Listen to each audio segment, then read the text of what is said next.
Balik lagi di audiobook Arkandea. Sebenarnya namanya kalau ada yang bertanya-tanya kenapa audio Arkandea, karena suka-suka gue, ini podcast gue. Sebenarnya gue juga nggak suka sih namanya gue.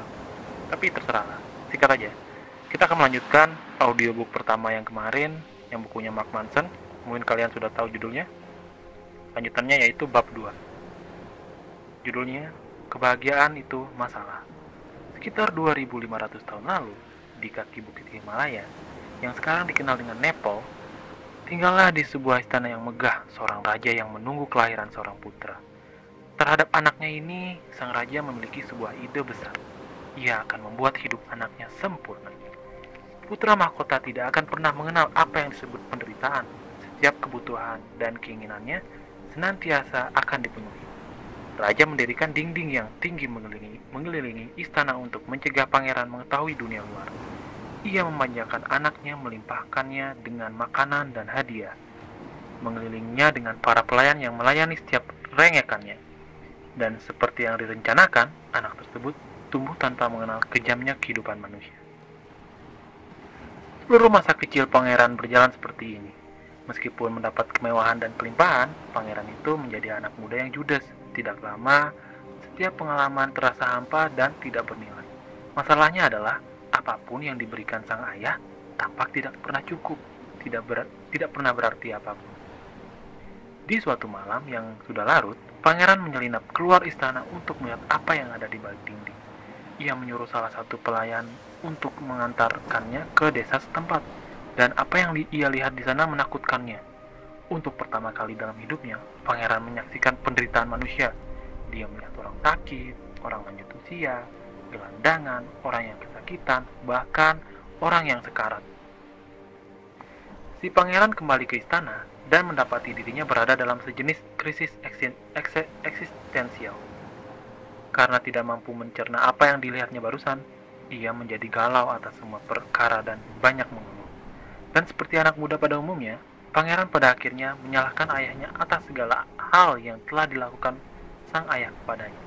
Masalahnya terletak pada kekayaan pikiran pangeran, dan itu membuatnya sangat menderita, sehingga hidupnya terlihat begitu tak berarti. Ia pun memutuskan untuk melarikan diri.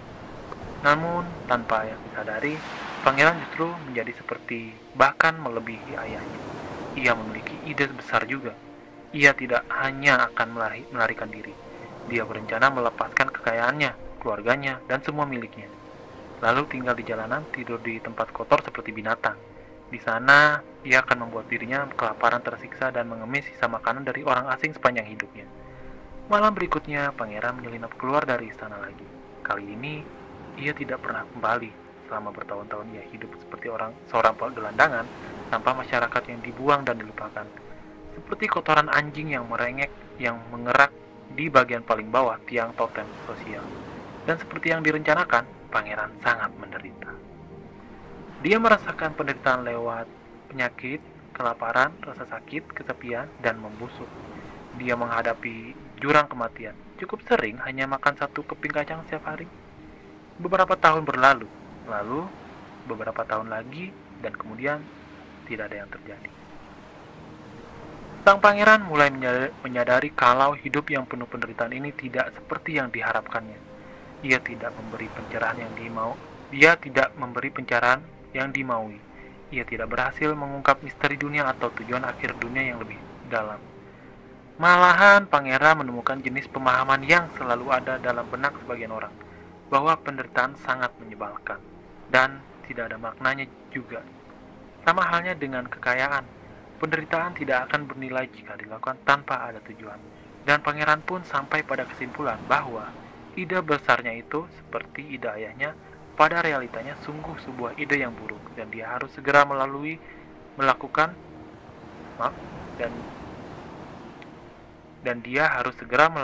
sesuatu yang lain. Dalam kondisi benar-benar bingung, pangeran membersihkan dirinya dan menuju sebuah pohon yang besar di dekat sungai.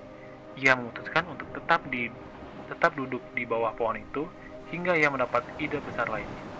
Seperti yang dikisahkan dalam legenda, si pangeran yang bingung itu bertapa di bawah pohon selama 49 hari. Tentu kita tidak usah mendiskusikan apakah mungkin seorang bisa duduk di tempat yang sama selama 49 hari. Yang jelas, bisa dikatakan bahwa dalam rentang waktu itu, sang pangeran menemukan sejumlah kesadaran yang mendalam.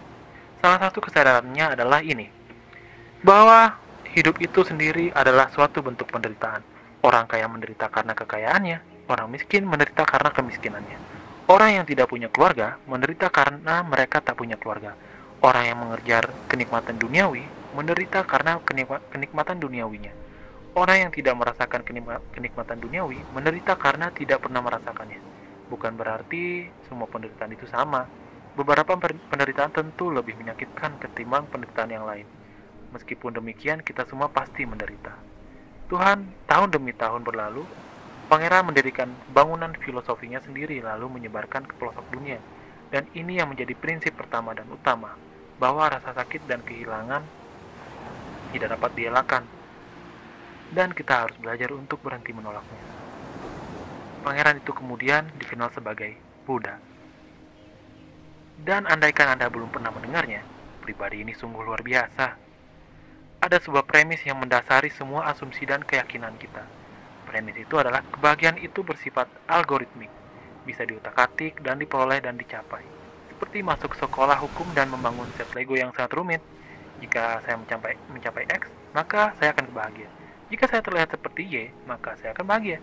Jika saya dapat menjadi seorang seperti Z, maka saya akan bahagia. Premis ini masalahnya. Kebahagiaan bukanlah suatu persamaan yang dapat dipecahkan. Ketidakpuasan dan kegelisahan merupakan bagian dari inheren dan sifat manusia. Dan seperti yang akan kita lihat bersama, komponen yang penting untuk menciptakan kebahagiaan yang konsisten. Komponen yang penting untuk menciptakan kebahagiaan yang konsisten. Sang Buddha menyampaikan pendapatnya dari perspektif teologis dan filosofis. Saya juga akan memberikan argumen yang sama di bab ini, namun saya akan lebih biologis. Dan dengan perumpamaan seekor panda, subbab pertama, rentetan kesialan si panda nyinyir. Jika saya dapat menciptakan satu pahlawan super, saya akan menciptakan pahlawan yang disebut panda nyinyir. Dia akan memakai sebuah topeng, mata murahan, dan kaos dengan huruf kapital T di atasnya, yang terlalu kecil untuk perut pandanya yang besar. Dan kekuatan supernya adalah mengatakan kepada orang-orang kebenaran yang menyakitkan dan tergolong pedas tentang diri mereka sendiri yang perlu mereka dengar namun tidak ingin mereka terima. Ia akan pergi dari pintu ke pintu seperti salesman kitab suci dan membunyikan bel pintu lalu mengatakan hal-hal seperti ini. Tentu menghasilkan banyak uang membuat Anda merasa senang. Namun itu tidak akan otomatis membuat anak-anak Anda mencintai Anda. Atau jika Anda ditanya apakah Anda mempercayai istri Anda, mungkin hati kecil Anda menjawab tidak.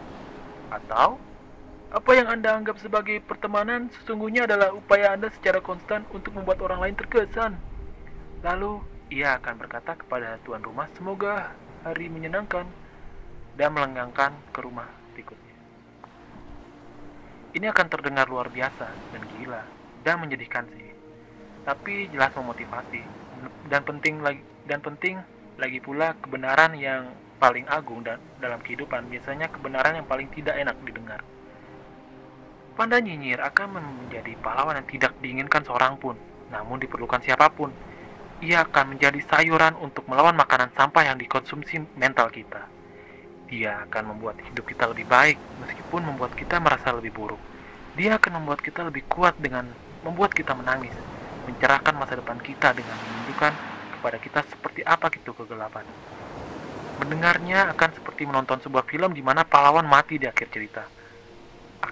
Anda akan semakin menyukainya meskipun membuat Anda merasa tidak karuan karena itu nyata. Jadi, selagi Anda masih di sini, perkenankan saya memakai topeng panda dan menyampaikan kebenaran yang tidak menyenangkan lainnya untuk Anda. Alasan sederhana mengapa kita mengalami penderitaan adalah bahwa secara biologis penderitaan bermanfaat. Ini adalah agen alami yang diperlukan untuk perubahan yang menginspirasi. Kita telah berevolusi untuk selalu hidup dengan derajat ketidakpuasan dan kegelisahan tertentu. Karena hanya makhluk yang kurang puas dan tak terlalu amanlah yang mampu berinovasi dan bertahan hidup. Kita merasa tidak puas dengan apapun yang kita miliki, dan merasa puas hanya dengan sesuatu yang kita tidak miliki. Maaf, dan merasa puas hanya dengan sesuatu yang tidak kita miliki. Ketidakpuasan konstan ini telah membuat spesies kita terus bertarung dan berjuang, membangun dan menaklukkan. Jadi jelas keliru. Rasa sakit dan penderitaan kita bukanlah hama bagi evolusi manusia. Itu adalah suatu keistimewaan. Rasa sakit dalam segala bentuk merupakan alat yang paling efektif dari tubuh kita untuk mendorong suatu aksi. Ambil contoh sederhana, seperti kita ketika tersandung sesuatu. Jika Anda seperti saya, ketika kaki Anda terantuk sesuatu, dan Anda akan meneriakkan 4 huruf perlawanan F dalam bahasa Inggris, disensor, yang akan membuat Paus Fransiskus menangis. Anda mungkin juga menyalahkan beberapa benda mati atas penderitaan Anda. Meja goblok, teriak Anda. Atau mungkin Anda bahkan bertindak lebih jauh lagi, seperti mempertanyakan seluruh filosofi desain interior gara-gara kaki yang tersandung. Orang idiot mana yang menaruh kursi di sini? Punya otak nggak? Beralih dari kesakitan tersebut, rasa sakit karena jari kaki yang tersandung itu, yang Anda dan saya, bahkan Paus sendiri benci, ada karena sebuah alasan yang kuat. Penderitaan fisik tersebut merupakan produk sistem syaraf kita, sebuah mekanisme umpan balik yang memberi kita pengetahuan dan proporsi fisik kita sendiri, di mana kita dapat dan tidak dapat bergerak, dan yang dapat dan tidak dapat kita sentuh. Ketika kita melewati batasan itu, sistem syaraf kita sebagaimana mestinya menghukum kita dengan memastikan agar kita benar-benar memperhatikannya dan tidak pernah melakukannya lagi. Dan rasa sakit ini, sebagaimana kita membencinya, ternyata berguna. Rasa sakit memberi pelajaran kepada kita akan apa yang harus kita perhatikan ketika kita masih muda dan suka teledor. Ini membantu menunjukkan kepada kita apa yang baik dan apa yang buruk bagi kita. Ini membantu kita memahami dan menaati batasan kita masing-masing. Ini mendidik kita agar tidak main-main di sekitar kompor atau menempelkan benda logam ke colokan listrik. Itulah alasannya bahwa menghindari rasa sakit dan mengejar kenikmatan tidak selalu berguna. Karena rasa sakit dapat sewaktu-waktu menentukan hidup mati kita. Tetapi rasa sakit tidak semata-mata secara fisik. Seorang yang telah menonton prequel Star Wars pertama akan berkata kepada Anda kalau kita, manusia, mampu mengalami rasa sakit psikologis yang akut juga. Faktanya, penelitian telah menemukan bahwa otak kita tidak mencatat banyak perbedaan antara rasa sakit fisik dan fisikis. Jadi, ketika saya bercerita kepada Anda tentang pacar pertama saya yang selingkuh dan mencapakan saya, dan itu membuat saya merasa seperti ada alat pemecah es yang dimasukkan pelan-pelan ke tengah-tengah jantung saya. Well, kenyataannya memang kejadian ini sangat pedih, persis seperti ditusuk perlahan dengan alat pemecah es tepat di tengah jantung.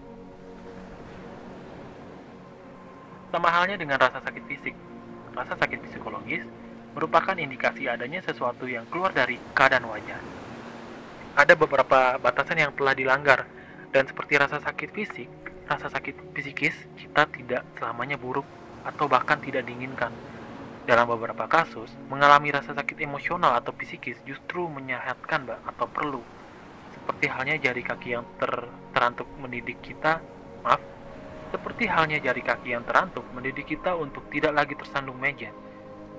Derita emosional akibat penolakan atau kegagalan mengajarkan kita bagaimana cara mencegah kesalahan yang sama di masa depan. Dan inilah hal yang sangat berbahaya dari suatu masyarakat yang dari hari ke hari selalu mengelak dari ketidaknyamanan hidup yang jelas-jelas ada. Kita kehilangan manfaat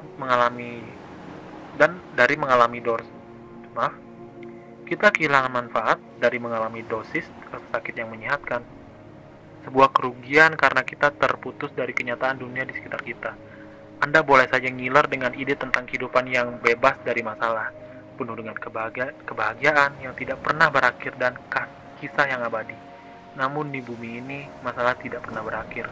Sungguh, masalah tidak pernah selesai. Si panda nyinyir baru saja mampir. Kami minum margarita, dan dia mengatakan kepada saya tentang semua hal itu. Problem tidak ada habisnya, katanya. Masalah-masalah itu sekedar mengingatkan diri.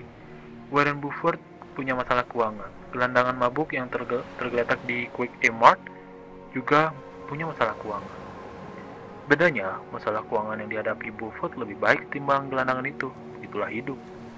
Pada intinya, hidup hanyalah rentetan masalah yang tidak ada ujungnya, Mark, ujar panda itu. Dia menyeruput minumannya dan membentulkan letak hiasan payung Mark. Dia menyeruput minumannya dan membetulkan letak hiasan payung merah jambu kecil di gelasnya. Solusi terhadap satu masalah hanya akan menciptakan masalah lain. Waktu berlalu, kemudian saya heran dari mana panda tukang mocha ini datang. Dan hei, siapa yang membuat margarita ini? Jangan mengharapkan sesuatu kehidupan yang bebas dari masalah, kata panda. Tidak ada hal seperti itu. Sebaliknya, berharaplah akan hidup yang penuh dengan masalah-masalah yang baik. Setelah itu, ia meletakkan gelasnya, membetulkan letak sombreronya, dan berjalan heroik menuju matahari terbenam. Subbab 2. Kebahagiaan berasal dari memecahkan masalah. Masalah merupakan Masalah merupakan konstanta di kehidupan ini. Ketika Anda memecahkan masalah kesehatan Anda dengan cara membayar kartu anggota gym, Anda menciptakan masalah baru, seperti harus bangun lebih awal agar bisa ke tempat latihan tepat waktu, mandi keringat selama 30 menit di atas elliptical atau mesin latihan stasioner, kemudian mandi dan ganti baju sebelum ke tempat kerja supaya tidak menyebarkan bau tak sedap di seluruh kantor. Ketika Anda menemukan solusi untuk masalah lain, seperti tidak bisa meluangkan waktu bersama pasangan Anda untuk kencan malam pada malam Rabu yang direncanakan, sebenarnya Anda menciptakan masalah baru, seperti mencari ide yang sebaiknya dilakukan setiap Rabu. Sesuatu yang disukai kalian berdua, memastikan kalau Anda punya cukup uang untuk makan malam romantis, kembali mencari tahu keintiman dan getaran yang rasanya sudah hilang di antara kalian berdua, serta mencari bahan untuk bercinta dalam sebuah bathtub kecil yang terisi terlalu banyak gelembung. Masalah tidak pernah berhenti, mereka hanya datang silih berganti atau meningkat. Kebahagiaan datang dari keberhasilan untuk memecahkan masalah. Kata kuncinya di sini adalah memecahkan. Jika Anda berusaha menghindari masalah Anda atau merasa seakan-akan tidak punya masalah apapun, Anda akan membuat diri Anda sengsara. Jika Anda merasa kalau Anda memiliki masalah yang tidak dapat Anda selesaikan, sama halnya Anda membuat diri sendiri sengsara. Bumbu rahasianya ada dalam kata memecahkan masalah, dan bukan pada punya atau tidak punya masalah. Untuk menjadi bahagia, kita memerlukan sesuatu untuk dipecahkan. Dengan demikian, kebahagiaan merupakan suatu bentuk tindakan. Ini adalah sebuah kegiatan, bukan sesuatu yang diam-diam diberikan kepada kita. Bukan sesuatu yang secara ajaib Anda temukan dalam salah satu dari 10 artikel urutan teratas di Huffington Post dari guru atau pengajar tertentu. Ini tidak secara ajaib muncul ketika pada akhirnya Anda memiliki uang yang cukup untuk membuat satu kamar tambahan di rumah. Anda tidak akan pernah menjumpai kebahagiaan sedang menunggu Anda di suatu tempat, suatu ide, suatu pekerjaan, atau bahkan sebuah buku yang membahas hal itu.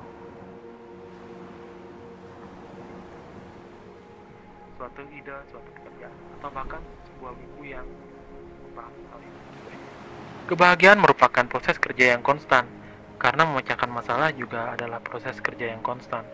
Solusi terhadap masalah kita hari ini akan meletakkan fondasi untuk masalah di esok hari, dan seterusnya. Kebahagiaan yang sejati akan terwujud hanya ketika Anda menemukan masalah, Anda menikmatinya dan menikmati proses pemecahannya. Kadangkala, masalah-masalah tersebut sederhana, makan makanan sehat, pergi ke tempat baru, menamatkan video game yang baru saja Anda beli. Di lain waktu, masalah tersebut abstrak dan rumit, memperbaiki hubungan dengan ibu Anda, mendapatkan karir yang Anda sukai, menemukan persahabatan yang lebih baik. Apapun masalah Anda, konsepnya sama. Selesaikan masalah, lalu Apapun masalah Anda, konsepnya sama. Selesaikan masalah, lalu berbahagialah. Sayangnya, bagi banyak orang, rasanya hidup tidak sesederhana itu. Itu karena mereka menghadapi masalah dengan paling tidak satu dari dua cara berikut. 1. Penyangkalan. Beberapa orang mengingkari kenyataan bahwa mereka memiliki masalah, dan karena mereka menyangkal kenyataan itu, mereka harus secara konstan menipu atau mengalihkan diri mereka dari kenyataan hidup. Ini dapat membuat mereka merasa nyaman dalam jangka pendek. Namun ini justru menuntut pada hidup yang rapuh, neurotisme, dan pengekangan emosional. Mentalis. 2. Mentalis korban. Beberapa orang memilih meyakini bahwa tidak ada yang dapat mereka lakukan untuk menyelesaikan masalah mereka. Bahkan ketika faktanya mereka mampu, para korban ini memilih untuk menyalahkan orang lain atas masalah mereka, atau menyalahkan situasi di luar diri mereka. Ini dapat membuat mereka merasa lebih baik untuk sementara waktu, namun ini akan mengiring mereka pada kehidupan yang penuh amarah, ketidakberdayaan, dan keputusasaan. Orang-orang menyangkal dan menjadikan orang lain kambing hitam atas masalah mereka hanya karena tindakan semacam itu sangat mudah dan enak dilakukan. Sementara di sisi lain, menyelesaikan masalah itu sulit dan kadang terasa tidak menyenangkan. Segala bentuk tindakan menyalahkan dan menyangkal membuat kita cepat tinggi. Ini adalah cara untuk sementara waktu lari dari masalah kita. Dan pelarian itu rupanya memberi kita jalan pintas yang membuat kita merasa nyaman. Orang merasa tinggi karena macam-macam hal. Entah dari zat seperti alkohol, pembenaran moral yang datang dari menyalahkan orang lain, atau sensasi mendebarkan dari beberapa petualang berisiko yang baru. Ini adalah cara yang sangat dangkal dan tidak produktif dalam kehidupan seseorang. Dunia lebih banyak menjajakan hal-hal yang membuat kita tinggi, ketimbang cara untuk memecahkan masalah yang masuk akal. Banyak guru kepribadian mengajari Anda untuk penyangkalan baru dan menyemangati Anda dengan latihan-latihan yang terasa enak dalam waktu pendek. Padahal itu mengabaikan isu yang mendasar. Ingat, tidak seorang pun yang mengklaim dirinya bahagia. Masih perlu berdiri di depan cermin dan berulang-ulang berkata pada dirinya sendiri kalau dia bahagia. Tinggi juga mengakibatkan kecanduan. Semakin Anda mengalami ketergantungan pada hal-hal yang membuat Anda merasa lebih baik, Anda akan semakin sering mencarinya. Dalam pemahaman ini, hampir segala hal yang mengakibatkan kecanduan tergantung pada motivasi yang ada di baliknya. Kita semua memiliki metode yang kita pilih sendiri untuk mematikan rasa sakit dari masalah kita. Asal dalam dosis normal itu tidak masalah. Namun semakin lama kita menghindar dan semakin lama kita mematikan rasa sakit, akan semakin besar rasa sakit ketika pada akhirnya kita benar-benar menghadapi permasalahan tersebut. Subbab ketiga, emosi dinilai terlalu tinggi. Emosi berkembang untuk satu tujuan spesifik, membuat kita hidup dan membuatnya sedikit lebih baik. Itu saja. Emosi adalah mekanisme umpan balik yang mengatakan kepada kita apakah sesuatu itu sepertinya benar atau salah untuk kita, tidak kurang tidak lebih. Seperti halnya rasa sakit akibat menyentuh kompor yang panas, mengajari Anda agar tidak menyentuhnya lagi. Kesedihan karena kesepian mengajari Anda untuk tidak melakukan hal-hal yang membuat Anda merasa sangat kesepian lagi. Emosi hanyalah sinyal biologis yang dirancang untuk mengarahkan Anda ke perubahan yang bermanfaat. Tolong pahami, bukan maksud saya untuk memantik krisis parubaya Anda atau fakta bahwa ayah Anda yang pemabuk mencuri sepeda Anda ketika Anda masih 8 tahun dan Anda masih belum dapat melupakannya. Tapi ketika itu terjadi pada Anda, kemudian Anda merasa sedih, itu karena otak Anda berkata bahwa di situ ada suatu masalah yang belum tersentuh atau tidak terselesaikan. Dengan kata lain, emosi negatif adalah suatu panggilan untuk bertindak. Ketika Anda merasakannya, itu karena seharusnya Anda melakukan sesuatu. Emosi positif, sebaliknya, merupakan imbalan atas tindakan yang tepat. Ketika Anda mulai merasakannya, hidup akan terlihat sederhana dan tidak ada hal lain yang layak dilakukan selain menikmatinya. Dan seperti hal-hal lain, emosi positif pun akan berlalu, seiring datangnya masalah-masalah baru. Emosi hanya sebagian dari persamaan dalam kehidupan kita, bukan seluruhnya. Hanya karena suatu terasa enak, tidak berarti itu baik. Hanya karena suatu terasa tidak enak, bukan berarti itu buruk. Emosi hanya pelang penunjuk jalan. Anjuran yang disampaikan neurobiologi dalam diri kita, bukan perintah. Karena itu, baiknya kita tidak langsung mempercayai emosi kita sendiri. Malah, saya yakin kalau kita sebaiknya membiasakan diri untuk mempertanyakan emosi kita masing-masing. Banyak orang diajari untuk menekan emosi mereka demi berbagai alasan pribadi, sosial, atau budaya, terutama emosi negatif. Sedihnya, menyangkal emosi negatif berarti menolak mekanisme umpan balik yang membantu seseorang untuk menyelesaikan masalah. Sebagai hasilnya, banyak individu yang tertekan, ini berjuang menghadapi masalah mereka sepanjang hidup. Dan jika mereka tidak bisa memecahkan masalah, mereka tidak bisa bahagia. Ingat, ada alasan di balik rasa sakit. Namun, ada orang-orang yang ulangi. Namun ada orang-orang mengenali emosi secara berlebihan. Semua hal dibenarkan hanya berdasar pada apa yang mereka rasakan. Oh, saya mematahkan kaca depan mobilmu, itu karena saya sungguh marah. Saya tidak bisa menahannya. Atau, saya keluar dari sekolah dan pindah ke Alaska hanya karena rasanya itu keputusan yang tepat. Pengambilan keputusan berdasarkan intuisi emosional, tanpa dibantu penalaran agar tetap pada jalurnya, biasanya membuat sesak di akhir. Apakah Anda tahu siapa yang Apakah Anda tahu siapa yang menyandarkan seluruh hidup pada emosinya? Balita dan anjing. Anda tahu selain balita dan seekor anjing, tai di karpet. Obsesi dan perhatian yang berlebihan terhadap emosi akan menggagalkan kita karena alasan sederhana, yaitu bahwa emosi tidak kekal. Apapun yang membuat kita bahagia hari ini tidak akan membuat kita bahagia lagi esok. Karena biologi kita selalu membutuhkan sesuatu yang lebih. Fiksasi terhadap kebahagiaan secara niscaya akan meminta kita untuk tiada habisnya mengejar sesuatu yang lain. Rumah baru, hubungan baru, tambah momongan, kenaikan gaji. Tak peduli seberapa keras jerih payah yang telah kita keluarkan, kita tidak akan bertemu pada semacam perasaan menakutkan yang serupa saat kita memulai semua ini. Tidak cukup.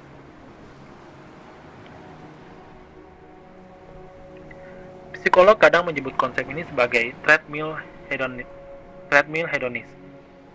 Idenya adalah bahwa kita selalu bekerja keras untuk mengubah situasi hidup kita, namun sebenarnya kita tidak pernah merasa sangat berbeda.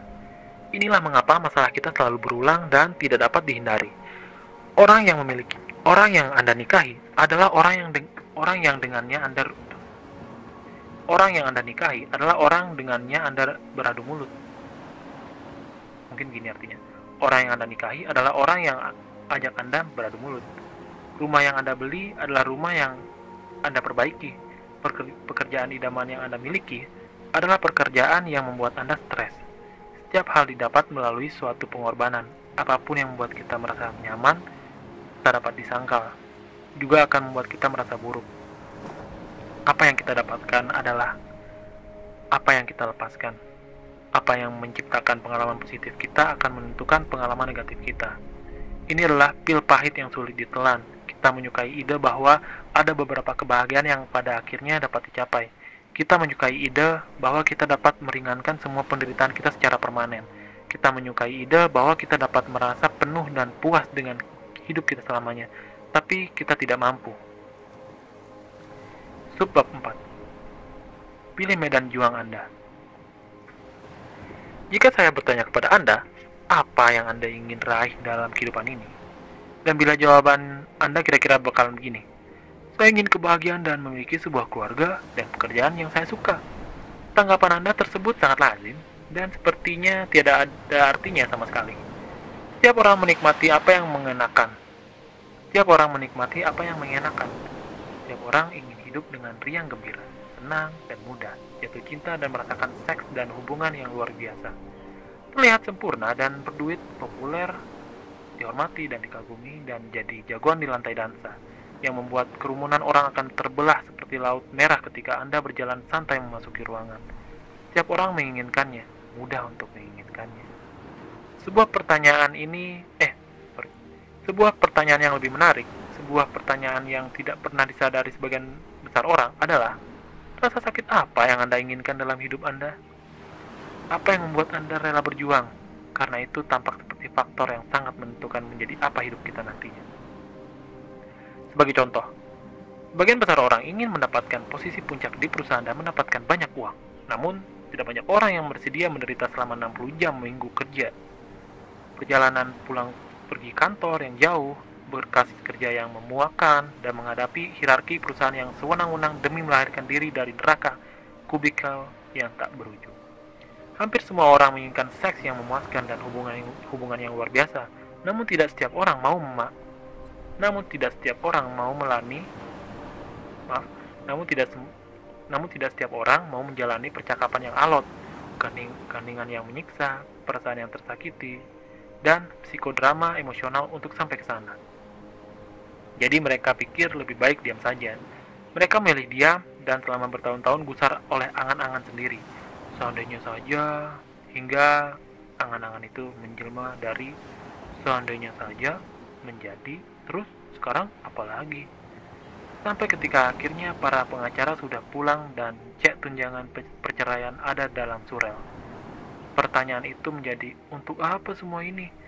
Jika bukan demi memenuhi standar dan harapan mediokret mereka yang dibuat 20 tahun sebelumnya, lalu untuk apa? Karena kebahagiaan membutuhkan perjuangan, kebahagiaan tumbuh dari masalah, kegembiraan tidak keluar dari tanah seperti bunga aster dan pelangi, kepenuhan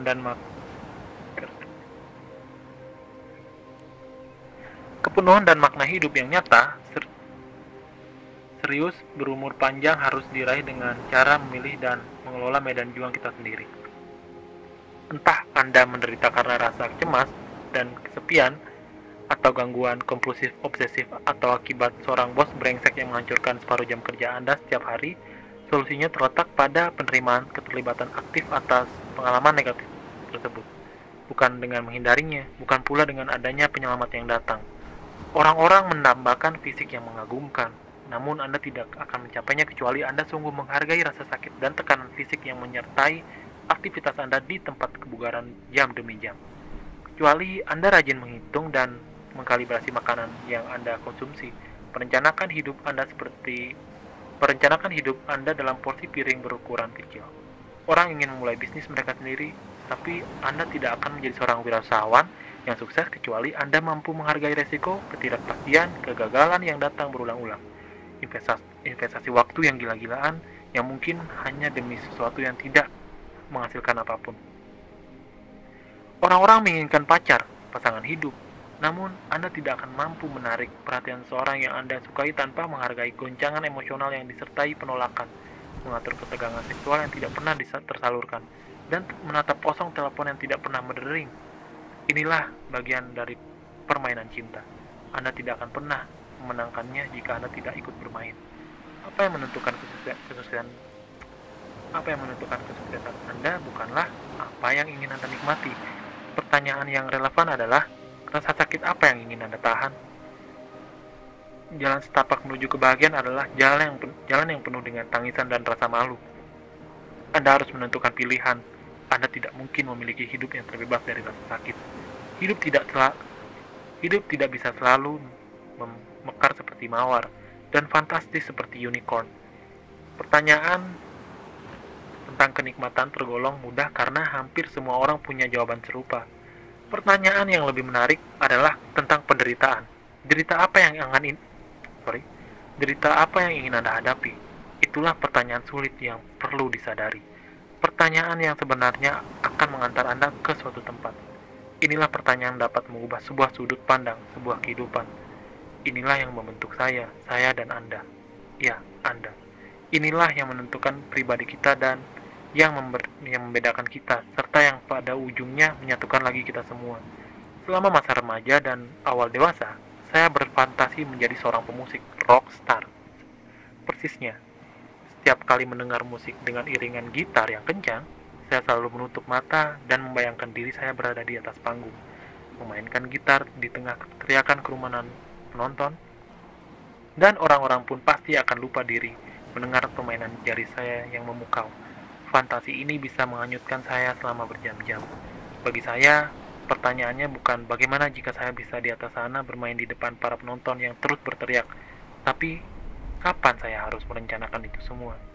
Sederhana, saya harus terlebih dahulu menentukan waktu sebelum saya mencurahkan tenaga dan upaya untuk sampai di sana, menorehkan nama saya.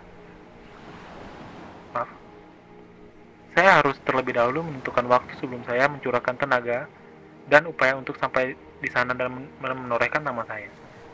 Pertama, saya harus selesaikan sekolah. Kemudian, saya perlu mendapatkan uang tambahan untuk membeli peralatan band. Lalu, saya perlu mencari waktu luang untuk berlatih. Selanjutnya, saya perlu membuat jaringan dan merencanakan proyek pertama saya. kemudian seterusnya hingga tidak ada yang perlu saya kerjakan. Meskipun saya terus memanfaatkan ini lebih dari separuh usia saya, maaf, meskipun saya terus memanfantasikan ini lebih dari separuh usia saya, dalam kenyataannya hasilnya tidak pernah terwujud. Dan saya perlu waktu yang lama dan perjuangan yang melelahkan sampai pada akhirnya tahu alasannya. Saya tidak benar-benar menginginkannya. Saya jatuh cinta dengan hasil akhir.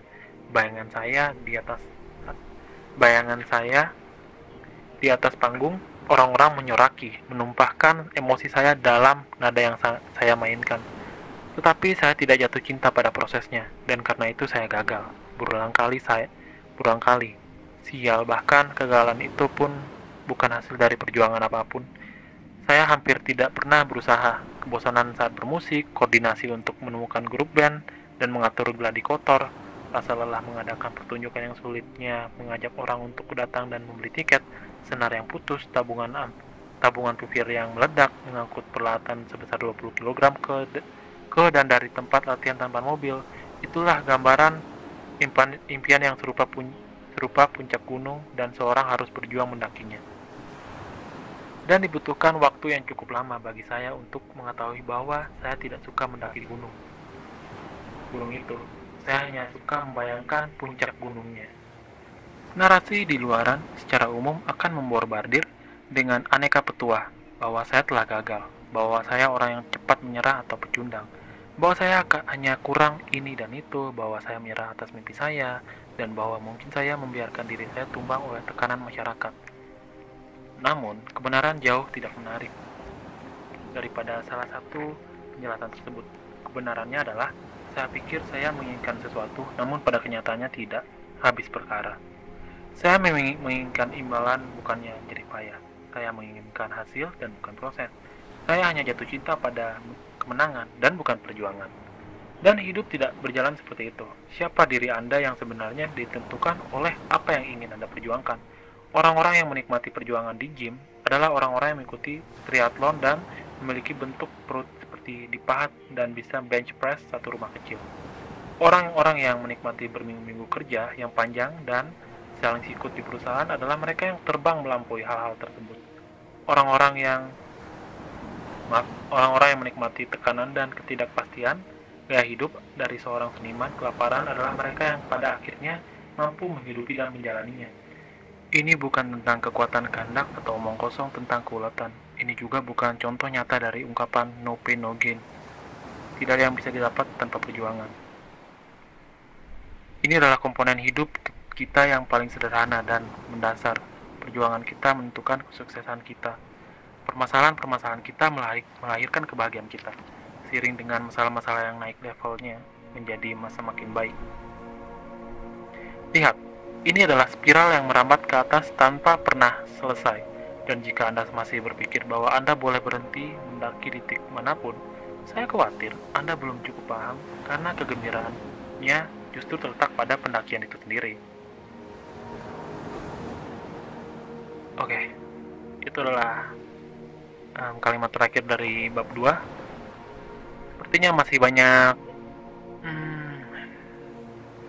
belepotan sih. Mohon maaf ya, karena ngerjainnya cukup malam dan hari ini tuh lumayan capek, banyak kegiatan juga. Dan mungkin sekian ya dari audio book kali ini. Semoga kalian bisa mengikuti sampai bab terakhir. Untuk kali ini terima kasih karena sudah mendengarkan. Sampai jumpa, selamat pagi, selamat siang, selamat malam, dimanapun kalian berada. Stay healthy and see you in the next audiobook.